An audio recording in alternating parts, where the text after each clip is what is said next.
Hello everyone, magandang buhay po sa lahat. Welcome back po dito sa ating Mathematics Tagalog tutorial. Sa video na ito ay papaliwanag ko po sa inyo about multiplication and division of rational algebraic expressions. So paano nga po ba mag-divide at paano po mag-multiply ng rational algebraic expressions? Magpipresent po ako ng different examples. For multiplication, I am going to present easy examples up to difficult examples. And for division, I am going to present also easy examples up to difficult examples on how to divide rational algebraic expressions. To start the lesson, ito po yung dalawang objectives. Objective number 1, identify multiplication and division of rational algebraic expressions. So after po ng lesson na ito, ay marunong na po kayong mag-identify kung ano nga po ba yung operation ng ipiniperform po nating rational algebraic expressions. Multiplication po ba ito or division? Okay? And for number 2 objective, multiply and divide rational algebraic expressions. So at the end of this video, ay marunong na kayo kung paano po mag-multiply at mag-divide ng rational algebraic expression. So ituturo ko po kasi step by step computation. Okay? So bago po ako mag-present ng examples, kung bago ka pa lang po dito sa aking channel, ay click na po yung subscribe. Hindi ka po magsisisi kasi lahat po ng video lesson ng Grade 8 Matatag ay i-upload ko po dito. So tutulungan ko po kayo na mag-aral through my video lessons. Ito po yung rule in multiplying and dividing rational algebraic expressions. For multiplication rule, here are the rule. A over B times C over D is equal to A times C divided by B times D.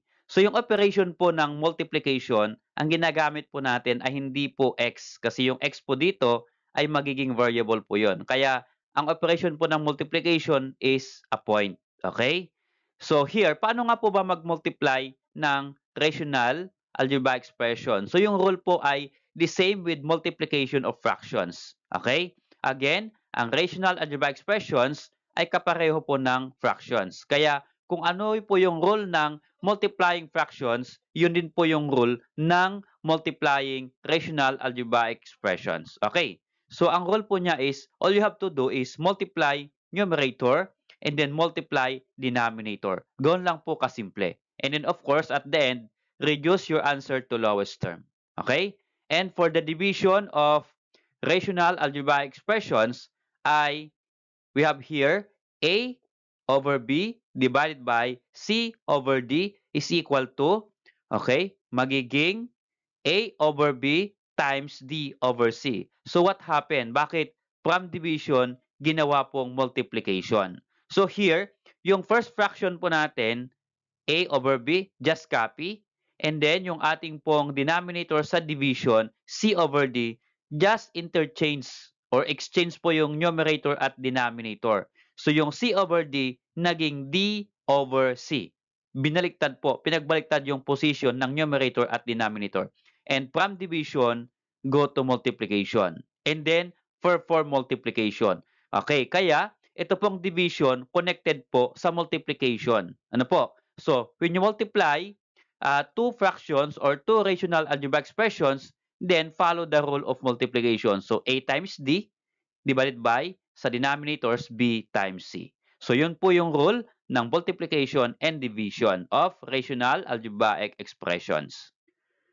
Okay, so let's start. Unahin po natin yung multiplication. Perform the following operations and simplify if possible. Okay?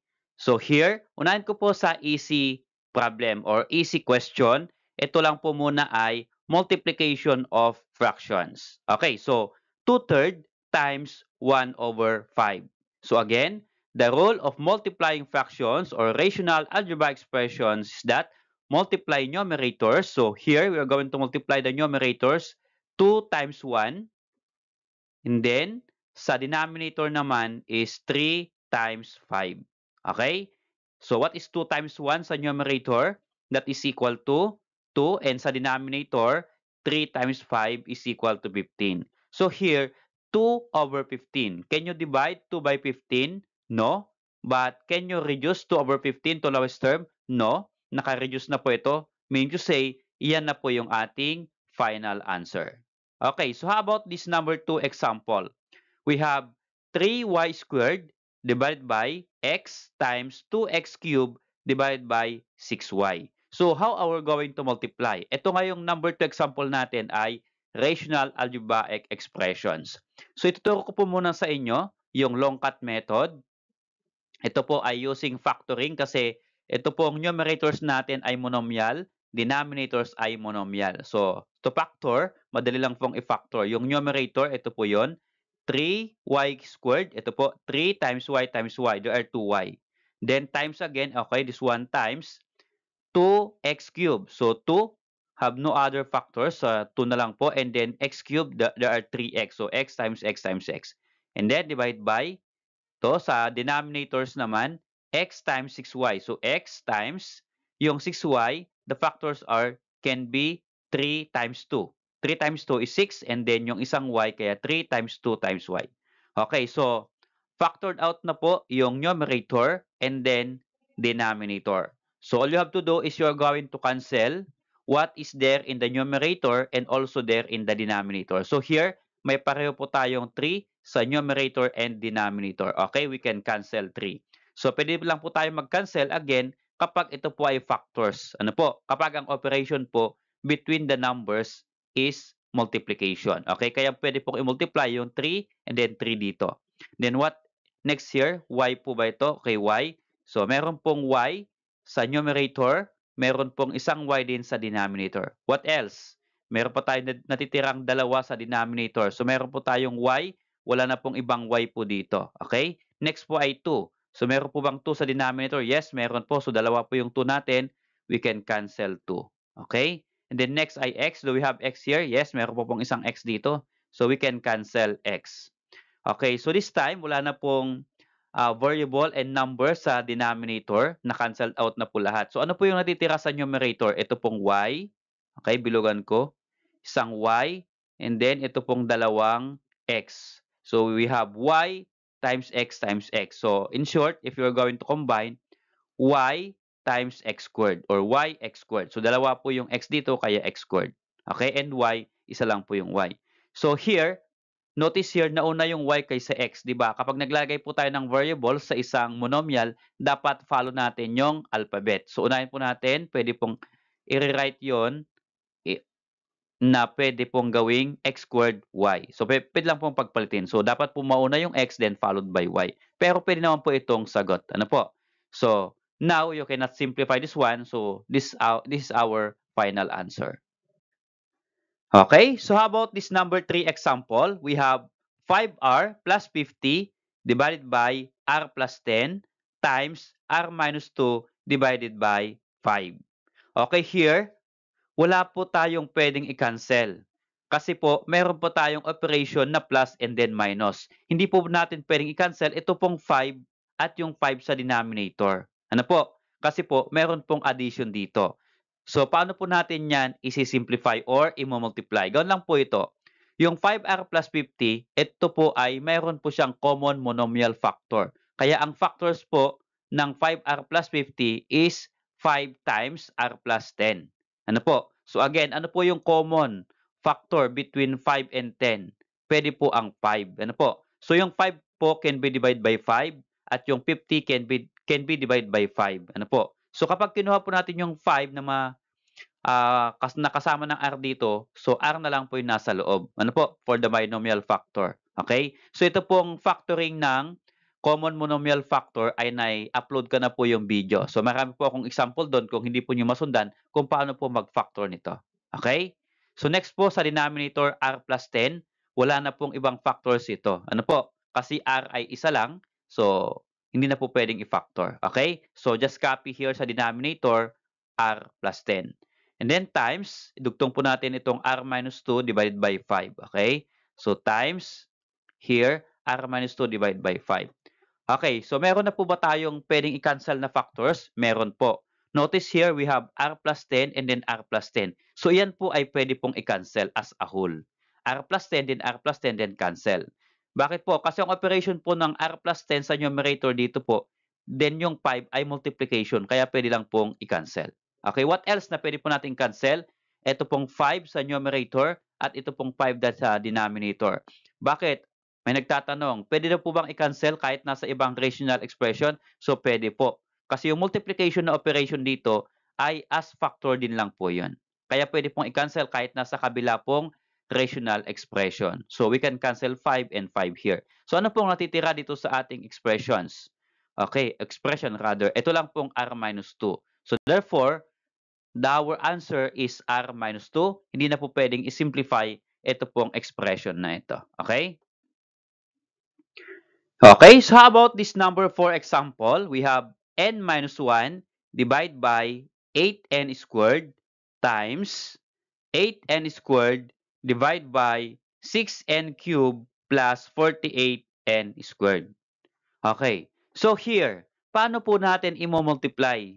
So this is rational expression, then another rational expression. Ang operation po between them is multiplication. Now, how to multiply? Okay, just cancel common factor. Okay, here, we can cancel 8n squared, 8n squared. Tama po ba? Okay. So here, ang matitira po sa numerator ay n minus 1. Lagay ko po dito. And then, ito pong 6n cubed plus 48n squared. Okay? So, ito po yon.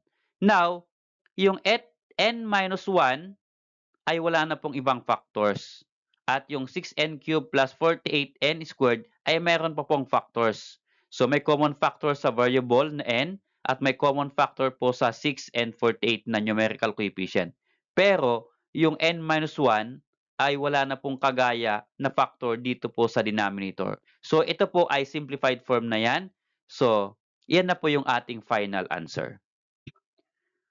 For number 5 example, we have x squared minus 9 divided by 2x minus 6 times 6x divided by x plus 3.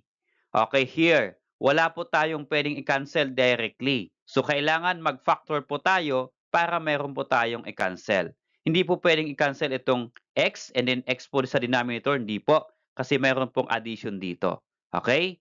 So, here, we can factor x squared minus 9.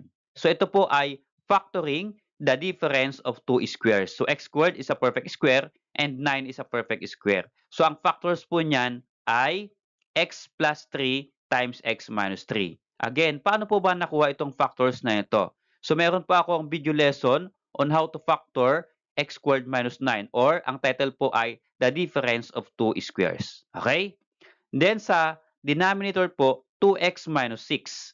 Meron pong common factor between 2 and 6. Ano po? So, ang tawag naman po dito sa factoring dito ay common monomial factoring. Okay, so ano po yung common monomial na factor between 2x and 6? So, ang common po dyan ay 2. Ano po? Kasi yung 2, pwedeng i-divide sa 2 at yung 6 pwedeng i-divide sa 2. Kaya ang common factor po ay 2. And then, yung binomial factor po niya ay x minus 3. Okay, so kung paano rin po ba i-multiply, mayroon din po akong video lesson nito. Ano po? So here, kapag i-check po natin itong 2 times x minus 3, by distributive property, 2 times x is 2x, and then minus 2 times 3 is 6. Kaya ito po yung kanyang factors. Yung 6x, wala na pong ibang factor, at yung x plus 3 dito ay wala na pong ibang factor. Kaya copy lang po natin, dugsong natin. So times 6x divided by x plus 3. Okay, here, meron na po ba tayong pwedeng i-cancel na factors? As a whole po yung pag-factor natin kung may addition or subtraction. So ito po, meron pong x plus 3, meron pong x plus 3 doon. So we can cancel x plus 3. Okay? Next po, x minus 3. Meron po ba sa denominator x minus 3? Okay, ito po. So as a whole, we can cancel x minus 3. And then next po, 6x and 2. Meron po bang common factor between 6 and 2? Meron po. So, 6 divided by 2, that is equal to 3. Tama po ba? Okay? 6 divided by 2 is equal to 3. And then, may natitira pong x dito na hindi po natin na-cancel. So, ang maging sagot po natin na matitira dito sa ating expression ay 3 and then yung x or that is equal to 3x. And we cannot simplify 3x. So, therefore, that is our final answer.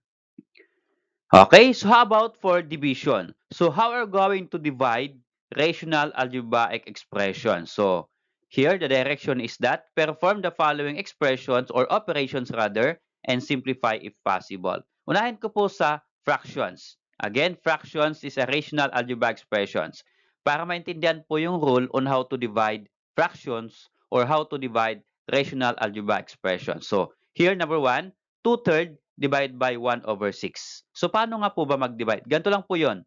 Yung 2/3 po ay numerator, yung 1/6 po ay denominator. Ano po? So, just copy 2/3, the numerator. Okay? And then, yun pong 1/6 again sa rule, baliktarin po natin. Interchange po natin yung numerator and denominator. So, magiging 6/1 po yan. So, from 1/6 again, magiging 6/1. And then, since in-interchange po natin yung position ng numerator at denominator, ay change po natin yung operation from division magiging multiplication po yan. So, this will become 2/3 times 6/1. Okay? Kaya sabi ko po kanina, ang division ay connected po sa multiplication. And then for form, multiplication of fractions, again, paano po mag-multiply? Multiply numerators, so 2 times 6. Okay? And then, sa denominator naman is 3 times 1. Ito, sinagutan ko na po. 2 times 6 is 12.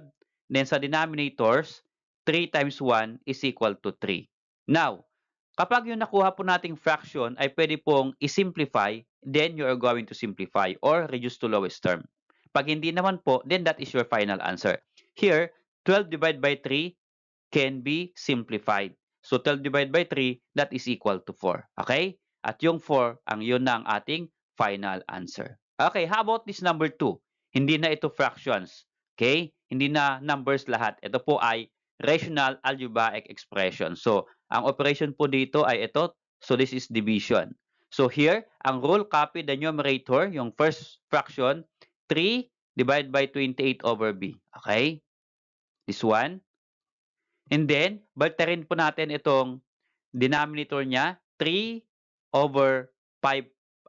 b plus 1. So, magiging, pag interchange natin, b plus 1 divided by 3. Okay? Yung 3 na ang nasa denominator.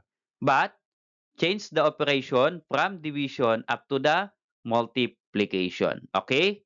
Here, we can now cancel common factors. Okay? Perform multiplication. So, ito po, meron pa tayong 3 pareho. We can cancel 3.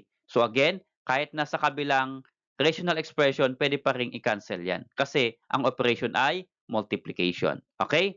So, we have b plus 1 divide by 28b. Lagay ko po dito. Now, can we cancel b and then b sa denominator? Hindi po pwede kasi meron pong addition na multiplication. Okay? So, yung b plus 1, wala na pong ibang factor. So, hindi na po natin pwedeng i-divide or i-cancel sa 28b. So, therefore, that rational expressions is in simplified form. Okay? Naka-reduce na po ito. So, this is our final answer. Okay, so how about this number 3 example? 4n divided by n minus 6 divide by 4n divide by 8n minus 48. Okay, so again, yung first step, copy the first rational expression 4n divided by n minus 6. Okay, and then ito pong second fractions natin or second rational expression natin ay interchange yung numerator at denominator. So yung 4n, magiging denominator ngayon, yung 4n, this one. At itong 8n minus 48 magiging numerator. But, from division, going to multiplication. Okay? So here, pwede po tayo mag-factor and then cancel common factor. Okay, so yung 8n minus 48, pwede po pong i-cancel. So mag-factor po muna tayo bago tayo mag-cancel.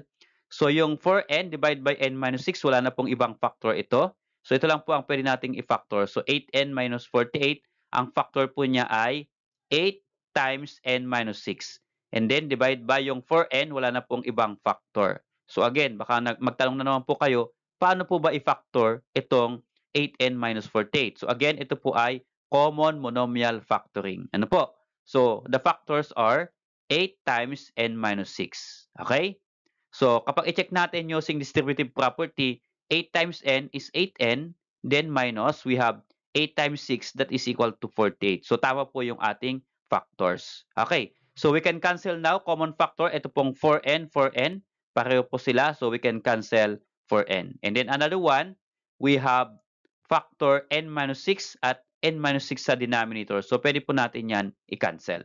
So ano po yung natitira dito sa ating expressions or multiplication of rational expressions? Ito na lang pong 8. Okay? So yung 8, wala na pong ibang answer or hindi na po pwedeng i-simplify. So that is our final answer. Okay, so how about this number 4 example? We have v plus 3 divided by v plus 2 divided by 8b squared over 8b cubed plus 16b squared. Okay, medyo mahaba-haba po. So ito pong ating first rational expression, wala na pong ibang factors. Ano po? B plus 3 divided by B plus 2. So just copy according to the rule of division of rational algebra expressions.